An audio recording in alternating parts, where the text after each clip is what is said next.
Hello, Michael here from Photogear Tested. This time I will show you how to use this Canon APS-C lens on a Sony A7 full-frame body. Some Sony A7 users mount a Sony APS-C 10 to 18mm lens on their full-frame bodies. So I wondered if this will also work using the Canon lens of the same focal range.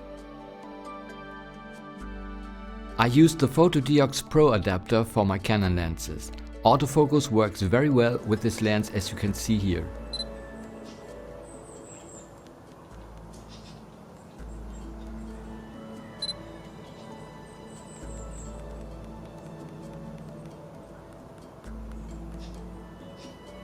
Well, you will get a lot of vignetting because the image circle is not big enough for a full-frame body. But at about 14mm and beyond, it nearly fits the whole full-frame sensor. Here's an example of the vignetting at about 14mm. You see, you'll have to crop the image a little, but you'll get a very good image quality at a third of the price compared to the Sony APS-C lens.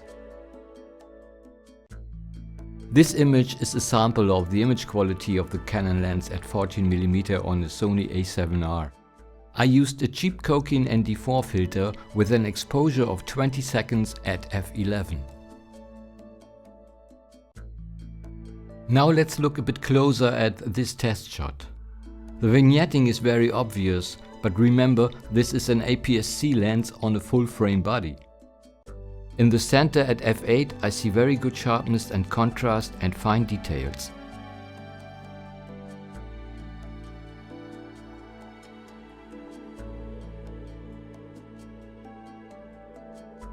Here is the upper left corner. Yes, some weakness at the outer edges. But that won't stop me from using this lens.